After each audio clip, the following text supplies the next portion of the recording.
আবার কোনো লোক যদি তার স্ত্রীকে বায়েন 3 তালাক দেয়, আবার দোহরায় বিবাহ পড়ায়, তাহলে স্বামীর জন্য স্ত্রী হালাল হবে? কোনোদিনও হবে না। যদি আপনি আপনার স্ত্রীকে 3 তালাক দেন, কথা শুনতেছেন ভাই? যদি আপনি আপনার স্ত্রীকে 3 তালাক দেন, এটা তালাকে মুগাল্লাজা, আপনার স্ত্রী হারাম হয়ে গেছে। আপনার থেকে যাওয়ার পর ইদ্যত পালনের পর এই স্ত্রী যদি অন্য স্বামীর কাছে বিয়ে বসে, কোনো কারণে ওই স্বামী যদি আবার ছেড়ে দেয়, ইদ্যত পালনের পর তখন প্রথম স্বামী গ্রহণ করতে পারবে। কিন্তু তালাক দিছেন, মাতবররা বসে ইমাম সাহেব না আপনার জোতা দিয়া পিঠে তবা করায় আবার বিয়ে পড়ায় দিচ্ছে, এটা কিয়ামত তক হালাল হবে না, জায়েজ হবে না, এটা জেনা হবে।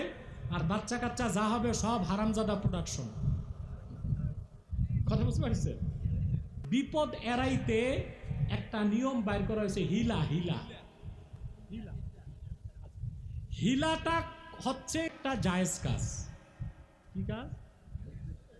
অর্থাৎ আপনি বউ ছেড়ে দিচ্ছেন, ইদ্যত পালনের পর কোন আগেইটা বুঝাই দিচ্ছেন পর ছেড়ে দিবে, তো 3 দিন পর ছেড়ে দিয়েছে, আবার ইদ্যত পালনের পর আপনি বউকে নিলেন, এটা হিলা।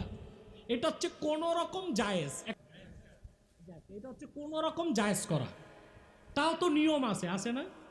ইদ্যত পালনের পর অন্য পুরুষের সাথে বিয়ে বসবে, ওই পুরুষ ছেড়ে দিলে আবার ইদ্যত পালনের পর হবে। আবার এমন বুড়ার কাছে দিয়েন যার প্যারালাইজ, তাতে চলবে না। এমন দিতে হবে যে ওই মহিলার সাথে ফিজিক্যাল রিলেশন করতে পারবে। বুঝেন নাই? জি। তো দরকারটা কি বউ তালাক দেওয়ার? মিয়া সাহেব